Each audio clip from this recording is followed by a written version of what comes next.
Suck on the barrel! Ow! Oh, Jesus!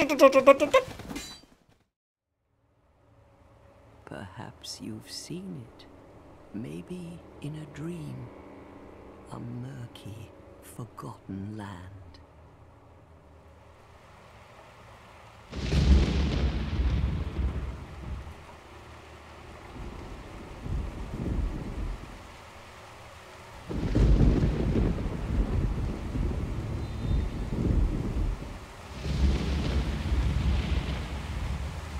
A place where souls may mend your ailing mind.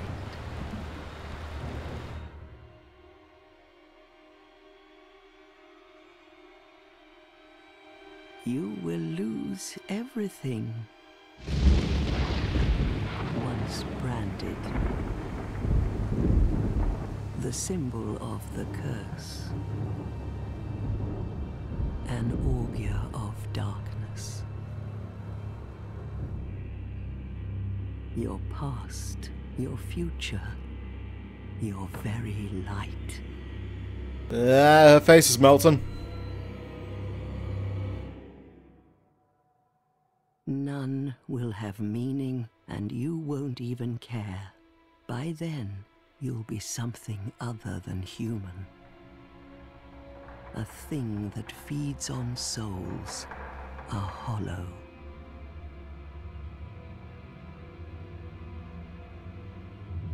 Long ago, in a walled-off land far to the north, Look me straight in the eyes when you talk to me, please. a great king built a great kingdom. I believe they called it Drang Lake.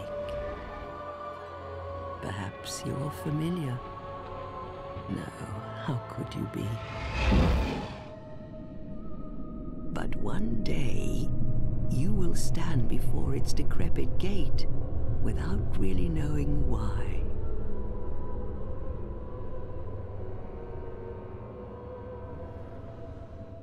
Hello everyone, welcome to Darksouls 2. I'm Timmyy with an extra Y.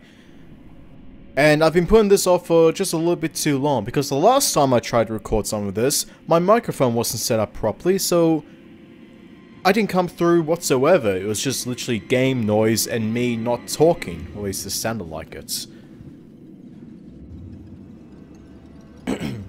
So currently we are this person. We haven't really assigned a name to them just yet, nor an identity.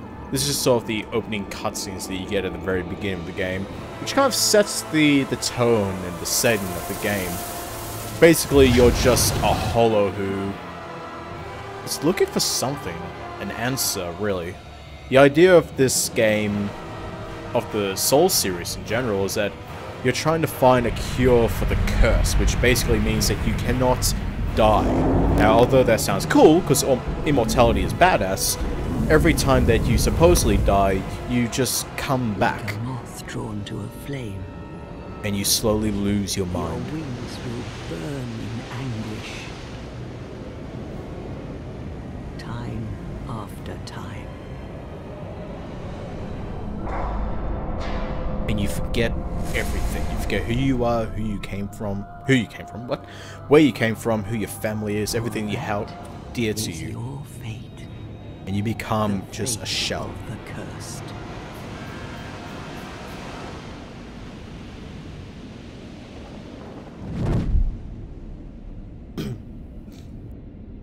So where we are right now, I'm not actually too sure. We just jumped into a giant whirlpool vortex into the depths of hell, by the looks of it.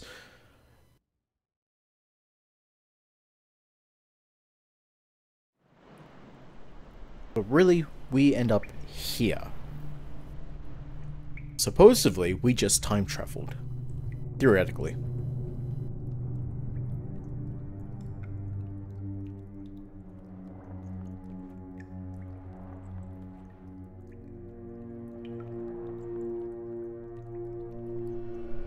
Get up, you bastard.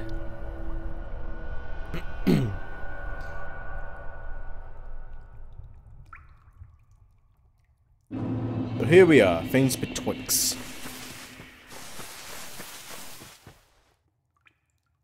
wish I could look up without getting like a face full of grass, because there's a lot of decal in this game which kind of goes unnoticed, and chances are I will end up unnoticing it. But this is Dark Souls 2. This came out not too long ago, really. And this is the Skull of the First Sin edition. I'm just gonna go this way real quick. So I want to try and make a notion to explore more than what I usually do. Quite often. Hey, big guy. I want this thing. Because normally I just run past a lot of things and then just worry about it later or not at all.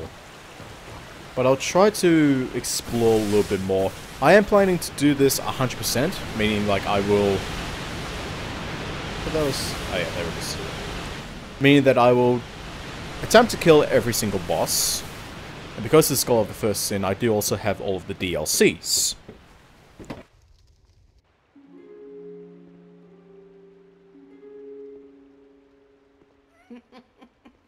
What seems to be the ruckus? Oh my, your face. Your face? The face of the curse. It's an undead. It's an old hag. An undead has come to play. An old hag has come to slowly die without her children. Okay, that's a bit mean. All the ones like you. You spoke to that kind old dear, didn't you?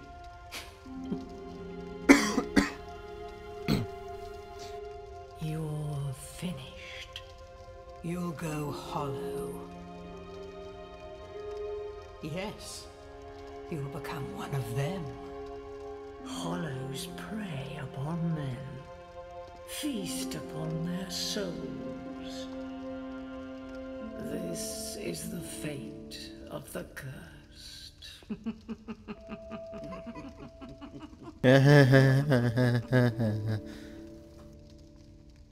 What is your name? My name is Timmyy with an extra Y. No. Yes, that's my name. At least you know your own name. Here's your reward for sharing. It's a gold sticker. It's a human effigy. Close enough. Take a closer look. Who do you think it's supposed to be? Think back, deep into your past. Yes, it's an effigy of you. Glad to see you're a fan of me. Bit creepy they have a little doll. So this is basically like the creation sort of thing. I'm not gonna do too much to like the character, because quite often you don't really see much of it. Yeah, just give it random hair. Just boring, yeah, boring brown hair. It's a bit too brown. Boring brown hair. Yeah, sure, whatever. And I'm going to go with sort of like a dual power stance slashing weapon build, because that's I generally don't really go for that. I generally go for the more sort of strength weaponry, so I haven't really delved too much into this. All people come here for the same reason. To break the curse. You're no different, I should think. Doesn't stand a chance. Oh, fuck you too. Well, you never know. See, she's on my side. I think.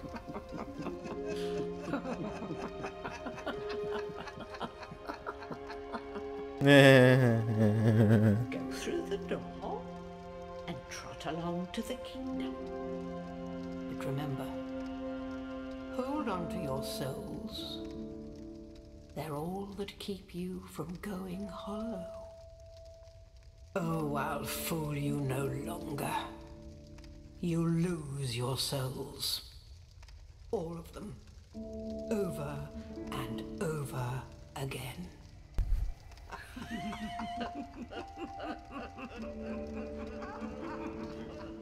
You sure? A jolly lot. Always cracking laughs. Sorry. So, I really like the Dark Souls series. Well, the Soul series. I haven't played Bloodborne. I haven't played Demon Souls simply because they're PlayStation exclusive games. And I don't own a PlayStation. I'm playing this on PC. But I really like these games simply because the premises get good. Like, okay, that's a little bit of an exaggeration, but this game is notorious for being very challenging. And it's not hard in a way, in a sense that it's unfair.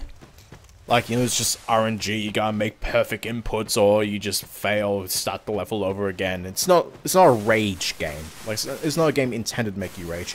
It's a game where if you make a mistake, you will be punished for it. So if you do something wrong, the game will let you know about it. And that's, I feel, is like a really good motivator to continue on playing and continue on honing your skills, because it is a tough game. But it's tough in a fair way. Unless it's gravity, then gravity can go suck a dick.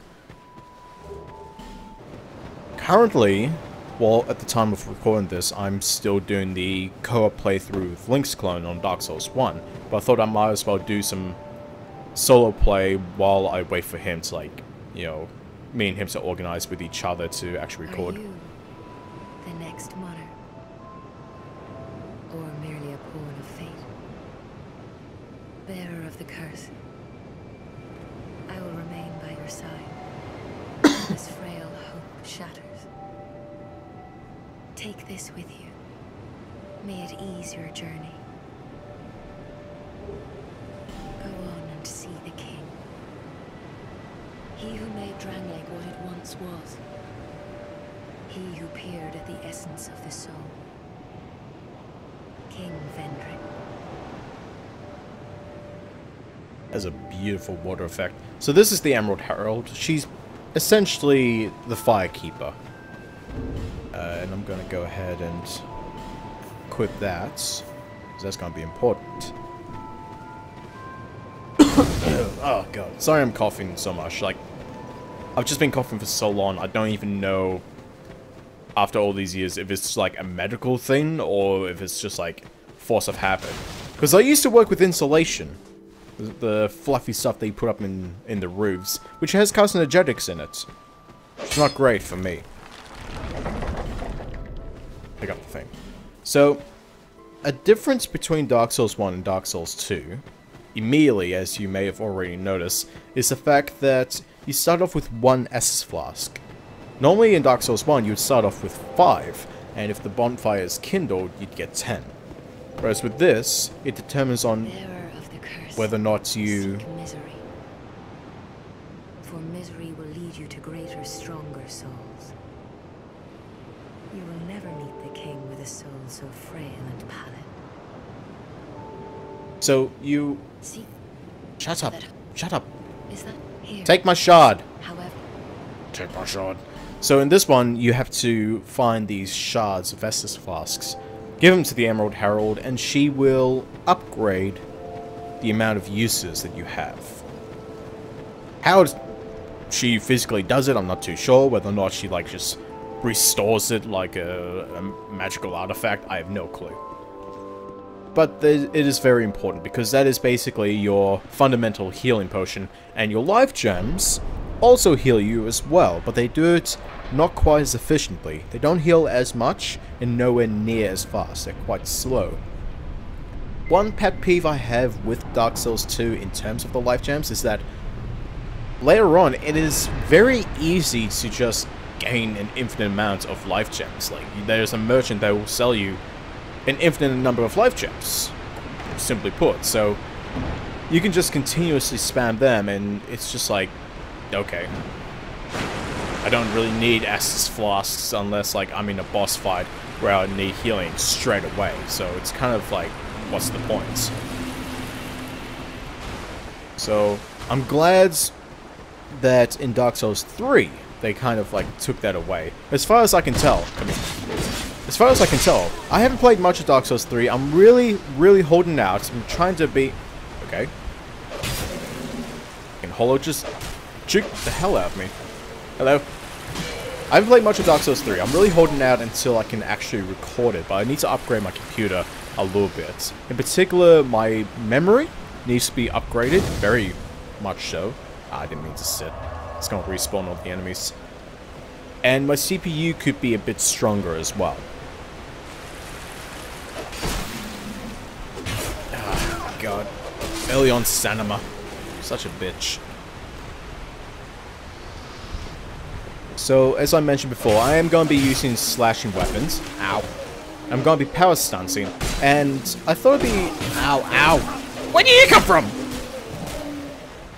And as a little bit of an extra challenge, because I have played this game a fair bit, I'm going to not use a shield. Now, anyone who's not familiar with this game, I think, so what? But shields in this game are your best friend. They help you out so much. So it might be a little bit of a challenge to not use a shield. Ah! Ooh. And I can't wait to upgrade my stats a bit because stamina is just such a bitch in this game early on. Because you swing a couple of times and then that's it, you tuck it out. There's a whole bunch of dudes just sleeping here. But thankfully my weapon is fairly strong at this point. Oh, I woke up a lot there. So I can two-hit these guys. However, durability is drastically different from Dark Souls 1 to Dark Souls 2. Dark Souls 1, like... weapons were like a fucking Nokia. They just didn't break. You had to really try to break them. And the offside of that was that, you know, eventually, if you chose to repair your weapon, you just have to pay a couple of souls and that's it. It's just repaired. Whereas this one, durability is a lot more valuable, but it will repair between bonfires. So every time you see a bonfire, unless it's like absolutely horribly damaged and broken, it will just go back up to its full durability. Plus, if you hit the terrain, so like if I just ran up to that tree and started hacking away at it, eventually my weapon will break. So that means you have to try and be a bit conservative as to where you swing. As you see there, I keep hitting the ground. That is taking durability off my weapon.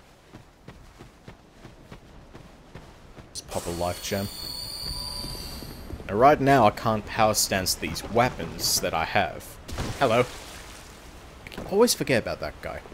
That's because to power stance a weapon, you need to have two weapons which are compatible with each other.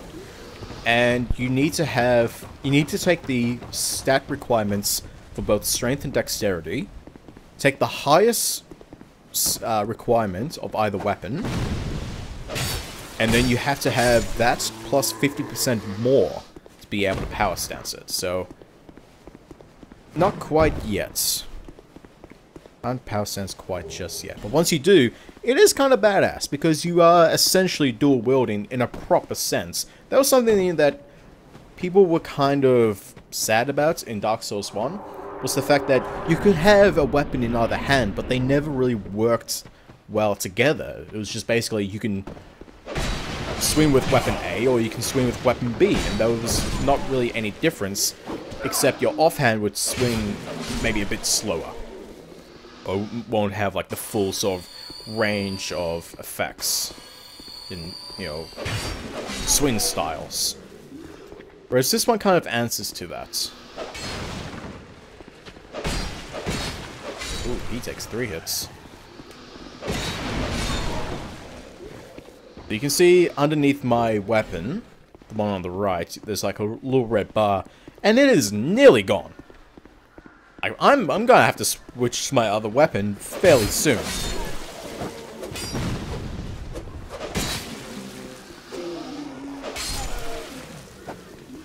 No, don't climb up. Pick up the things. Stop it! What are you doing? Thank you.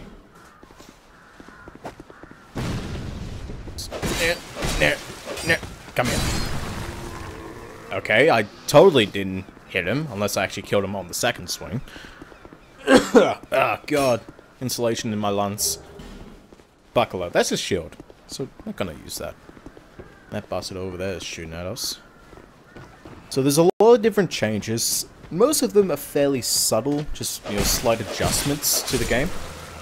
Between Dark Souls 1 and Dark Souls 2. I'm gonna be making a lot of comparisons because I am currently playing Dark Souls 1. And I feel like they made a lot of changes, which were good.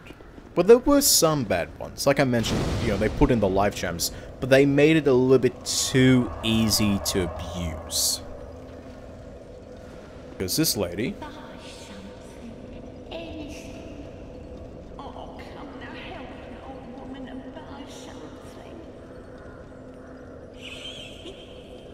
This woman is actually the lady who will sell you infinite life gems. Right now, she only sells you 10. Right?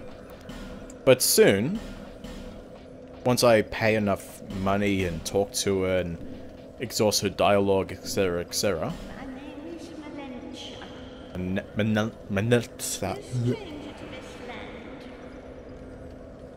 Oh, we get as strangers these days. Everybody's gone and run off. Drangleig's been up a pile of rubble since the war fought long, long ago. When the giants crossed the sea. Thanks. So when the giants cross the sea, this game introduces, like, the giants. There were giants in Dark Souls 1, but they were a bit different. I'm going to see if I can... Ah! Still got it. That's a little trick. There are explosive barrels on the other side of that wall, which you can normally access through the game just simply by running through. And this guy up here throws firebombs. So if you don't have any... Dude, look at me. I rolled into that. Okay. So if you don't have firebombs yourself, you can just sort of get him to throw it. And that will open the shortcuts. And I died.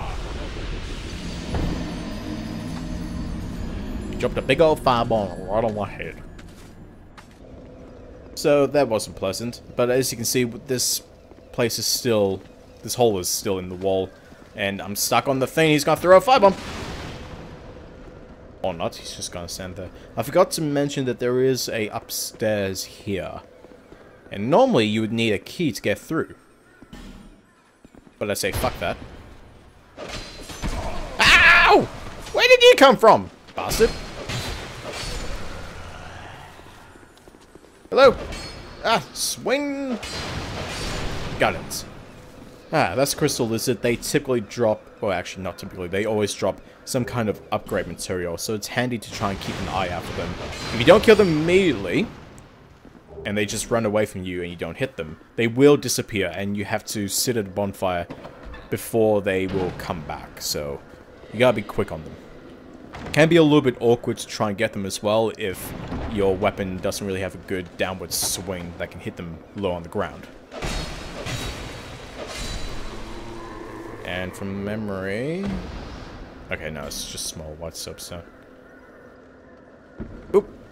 Divine Blessing, which is basically a cure-all, heal-all sort of thing. I'll say this bonfire just because I want more health. We're going to continue on down. Hopefully we can not die this time. Die, die!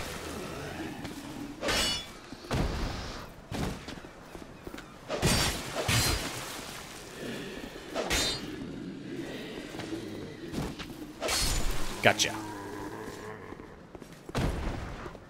So this first area is just kind of like the same enemies somewhat repeated. Different weapons. Different numbers, as you can see, and normally you get killed by that. Come here. Whoop. So he's got like a rapier. The others have long swords. And you'll find very quickly... Ow. Once you're playing this game, you're gonna die. Woo! That and once you start to get outnumbered in a fight, it becomes quite difficult. just simply because there's a higher risk of taking a lot of damage, and there's not as many opportunities. I thought I died there. There's not as many opportunities to get a good sort of attack in. So down here, that's where we just came from. You are met with a couple of things. There's a Ferrous Lockstone contraption over there, which I can't use because I don't have a Lockstone piece. And if you knock on this door, eventually, okay, good. Sometimes they can take a while. The Hollows will open it and try and come out to fight you. And that was actually fairly simple to kill him. Oop, nearly a perfect fight. Ow, ow. Flash! Ah. But in here we have a chest. And there are mimics in this game. They're not quite as often as they are in Dark Souls 1, thankfully. Although I would have liked to see more, just simply because they're fun concepts. But something which is new in this game are traps! There's a poison cloud. You stay too close to it, it poisons you. Pretty obvious. But poison in this game is a lot more brutal. It doesn't last quite as long. Poison Dark Souls 1 just fucking lasted forever. It's just annoying, just simply because it makes constant noise and... What was that noise? Anyway. Just makes constant noise, you just take little bits of damage over and over again. I'm not gonna talk to that guy because I'm talking. And yeah, it's just annoying. Dark Souls 2, it does a lot more damage, but doesn't last for quite as long. But I feel like it's a lot more threatening. Ow, much like these guys. Suck on the barrel! Ow. Oh, gee.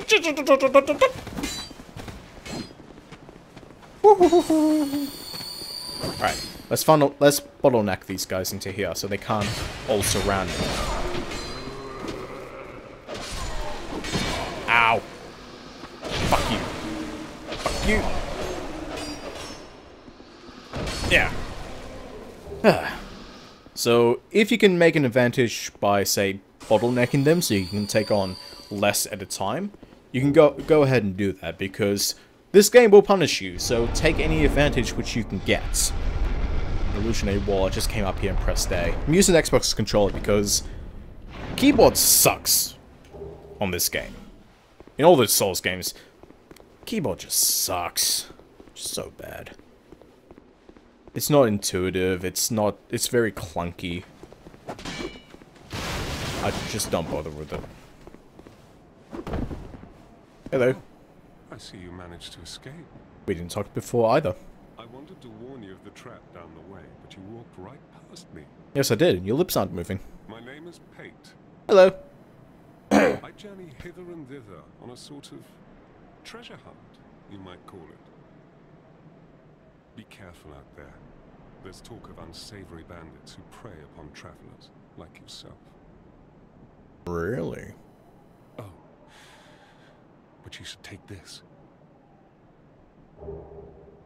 Hey. It allows undead to call out for help to one another across the fissures between worlds.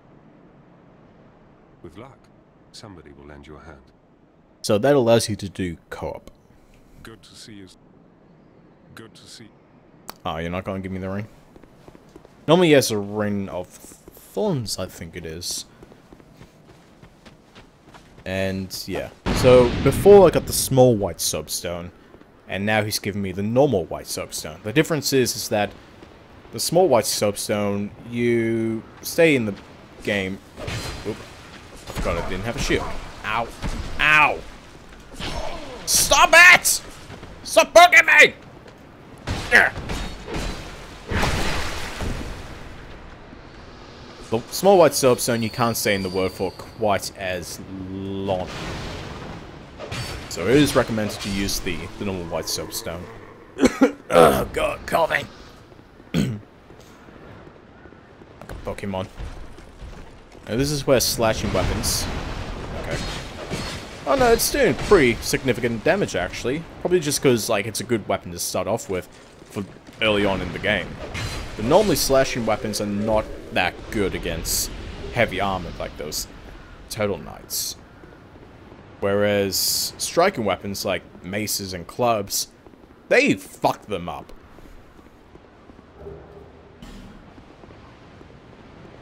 We're just gonna go ahead and try and run around for a little bit. We're getting very close to the first boss. I say that with a question mark because you can take a different routes. So this doesn't have to be your first boss, but this is usually considered to be the first boss. Gotta go down that elevator, but I'm just gonna sit at the bonfire first. Because otherwise my weapon is gonna break. Like real quick, because it's already almost broken. Just touch this, never mind the noises coming from down the hole. And let's go. Alright. Run past you, you're sleeping, you're not actually dead. Touch this, and down we go. I look like a pickle. Oh god. I really should see a doctor about my cough. Just to try and see what the hell is causing it. But now, we enter.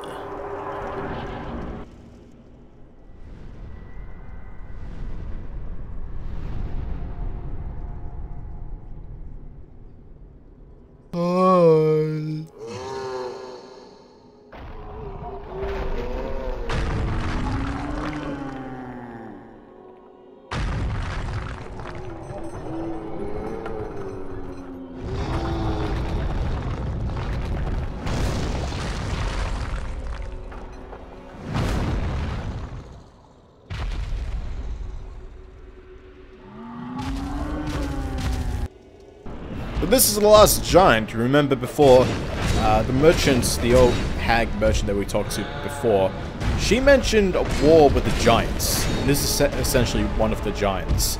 And he was fucked up. Like, what is that thing in his torso? It looks like a fucking pillar. How that got into him, I'm not sure, but he just ripped his arm off.